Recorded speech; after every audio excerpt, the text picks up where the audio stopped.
Deixa eu pegar o gancho que a gente já estava falando aqui para os dois Alexandres. Na verdade, o Cabral já deu a opinião dele, mas eu queria trazer esse assunto, né, para a gente falar um pouquinho mais.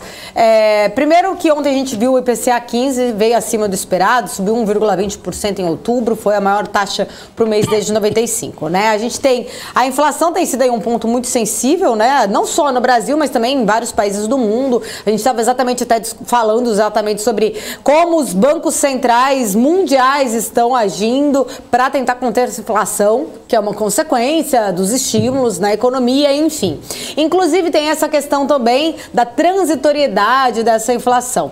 A gente está nós falamos agora há pouco aqui do Banco Central, né? Alguns falando em 1,25%, 1,5%, já teve gente falando em 3%, talvez, de um aperto aí da política monetária para tentar conter essa inflação. Primeiro eu queria saber de você, como que você considera esse cenário inflacionário, os reflexos, né, que isso acabam, né, podem acontecer até na própria questão dessa decisão do Copom de agora, e se você realmente vê alguma preocupação em relação a um possível realmente aperto aí da taxa Selic aí para os próximos, não só nessa reunião, mas para a próxima também, até o final do ano. Bom, perfeito. Eu acho que antes de entrar no mérito do nosso call, né, para a Selic, tanto de hoje quanto para de dezembro, eu acho bacana a gente dar primeiro um passo atrás para o último Copom, lá de setembro. E por quê? 45 dias atrás, quando saiu o comunicado do Copom, que eles aumentaram a Selic em 100 pontos base, não sei se vocês se recordam, mas uma semana antes, alguns dias antes da decisão de política monetária, existia uma expectativa de ajuste mais intenso da taxa de juros, porque nós tivemos uma inflação preocupante, até acima do que estava sendo projetado, e o mercado começou a puxar, né, as curvas, principalmente as mais curtas, começaram a empinar um pouquinho mais, né, a expectativa do mercado quanto a um ajuste mais agressivo de política monetária estava sendo precificado. E nós tivemos, inclusive, a participação, né, do presidente do Banco Central, Roberto Campos Neto, em um evento, dizendo que não necessariamente a instituição reagiria a dados de alta volatilidade. E, mediante essa fala, o mercado ele praticamente reajustou sua perspectiva, dado que o Copom, na semana seguinte, veio alinhado com esse discurso. Um aumento de 100 pontos base, e apesar deles já estarem preocupados com o horizonte inflacionário de 2022, com 2023 ganhando cada vez mais relevância nesse cenário futuro da instituição, essa volatilidade de dados de alta frequência tem que ser levada em consideração com muita cautela. Muito bem. Algumas semanas atrás, tirando um pouquinho essa volatilidade que nós tivemos, né, na última semana, com a divulgação do programa Auxílio Brasil, que colocou em xeque o cumprimento do teto de gastos e, consequentemente, gerou um estresse muito forte no mercado e, consequentemente, na taxa de juros, o mercado estava precificando como dado, tudo isso antes dessa movimentação, o mercado estava considerando como dado um ajuste de 100 pontos base. Qual era o diagnóstico principal? Isso até 2 semanas atrás, se você for parar para pensar. O diagnóstico principal era que, olha, de fato a inflação está chegando num nível preocupante, né? A IPCA chegou a superar ali marginalmente os 2 dígitos. A gente tem aí um cenário de risco bastante complicado, principalmente quando a gente fala de preços administrados, né, com um pouquinho mais de atenção aí em energia elétrica, combustíveis, sinalizando uma preocupação para a inflação futura de alimentação por conta dessa crise hídrica que estamos vivendo, mas também já conseguíamos ver um crescimento inflacionário do setor de serviços, conforme a vacinação vai aumentando em território nacional e a população vai circulando mais, a demanda por esse tipo de serviço vai aumentando e, consequentemente, vai tendo um impacto inflacionário. Então, o diagnóstico era de que, olha, a tomada de alta de juros na mesma magnitude até o final desse ano era dada pelo mercado, tá certo? E o que mudou de umas 2 semanas para cá foi justamente uma piora bastante drástica e justificada, que acaba gerando uma preocupação no mercado por conta do cumprimento de teto de gastos, que está ali ligado intimamente com o pagamento de prêmio na curva de juros, tá certo? Então, na semana passada, com divulgação do anúncio do programa Auxílio Brasil, se seria de 300, se seria de 400, tivemos aí também a retirada, né, membros técnicos do corpo do Ministério da Economia acabaram optando por sair do Ministério, que acabou sinalizando ainda mais um vetor de preocupação quanto ao cumprimento do teto de gastos em termos de preocupação da parte técnica do Ministério da Economia. Tivemos aí pelo menos um alento, né, com a permanência do ministro Guedes no Ministério da Economia, que ainda pelo menos permanece algum tipo de ancoragem quanto à preocupação de cumprimento fiscal do governo.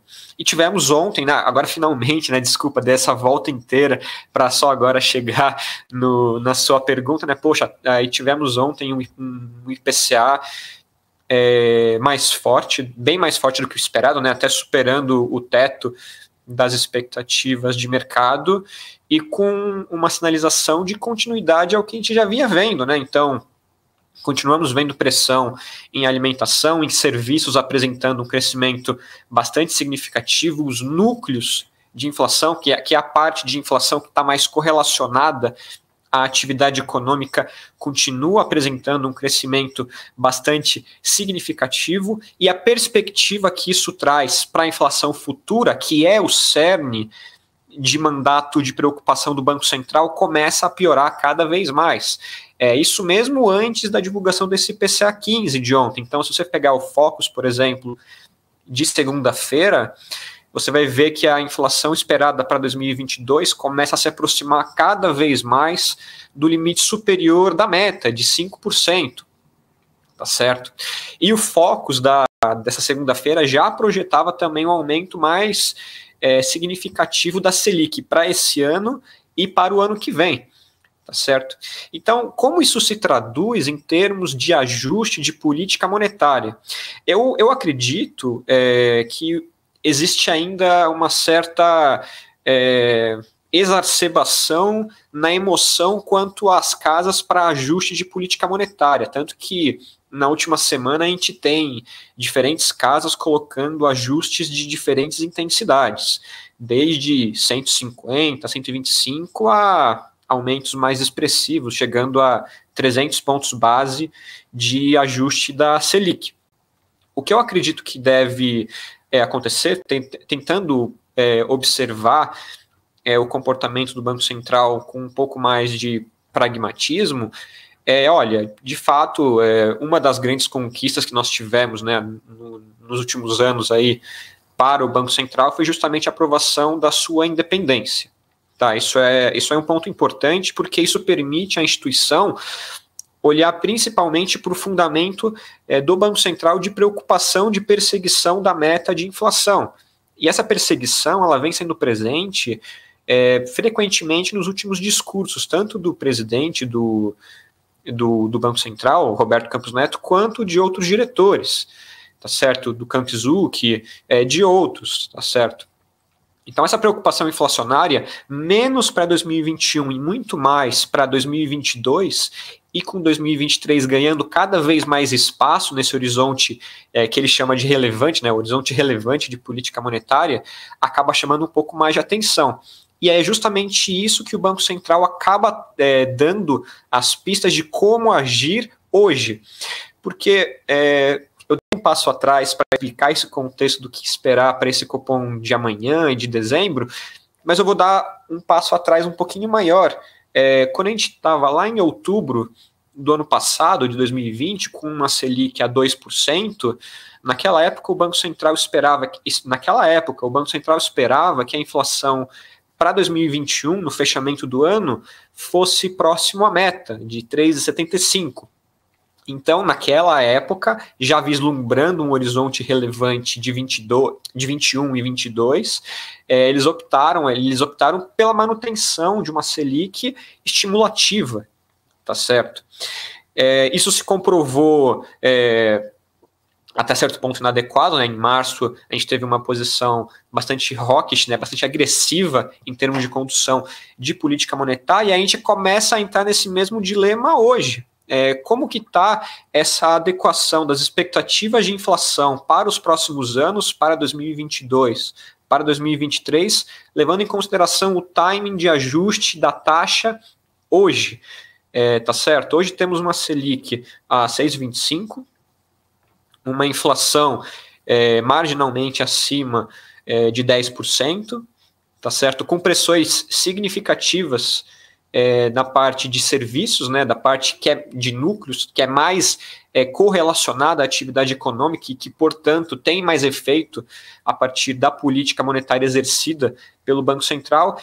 E, por outro lado, nós temos uma deterioração fiscal muito grande, principalmente nessa última semana.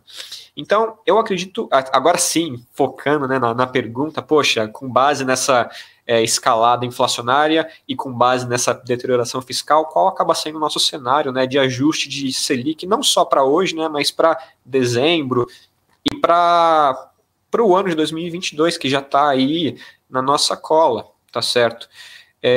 A gente espera um ajuste um pouco mais forte, né, a gente está projetando um ajuste de 150 pontos base para a Selic de hoje, principalmente por conta dessa desancoragem de expectativas quanto ao cumprimento de teto de gastos. Então, você tem aí uma fragilidade bem abrupta de uma questão fiscal que já vinha sendo pontuada na própria ata do Copom como sendo um ponto de pressão que pode colocar a inflação em risco nesse horizonte relevante de 2022 e 2023. Então, isso é um ponto relevante para o Banco Central.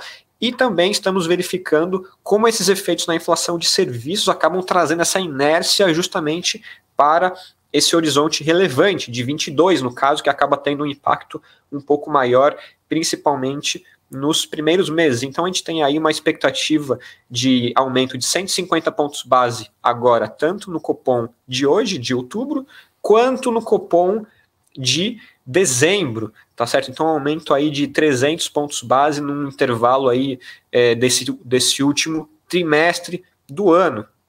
Então, sempre que eu falo, né, de política monetária, eu tento fazer essa comparação não só com os últimos comunicados, o que foi apresentado ultimamente, né, pela própria instituição, mas colocar como que o mercado acaba avaliando esse risco. A gente está vendo aí, né, isso inclusive sem levar em consideração que 2022 é um ano eleitoral e que, consequentemente, vai trazer um risco maior para as expectativas de mercado para os anos subsequentes, principalmente em termos de legislativo, para a condução de reformas importantes, mas como para o próprio cargo de executivo, né? Teremos no ano que vem as eleições presidenciais que tendem a trazer também muita volatilidade.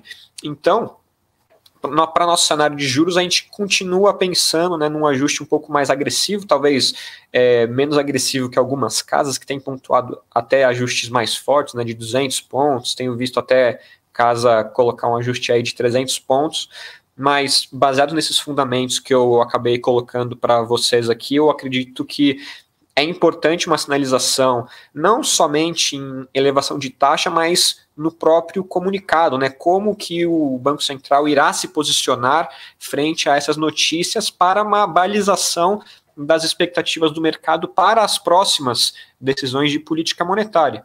Então, com base nisso, a gente acredita aqui em 2 aumentos consecutivos de 150 pontos base para a Selic, e com uma perspectiva, inclusive, de alongamento desse ciclo de aperto monetário ao longo de 2022, tá certo? Então, eu acho que, em termos gerais, esse é o nosso cenário para Selic.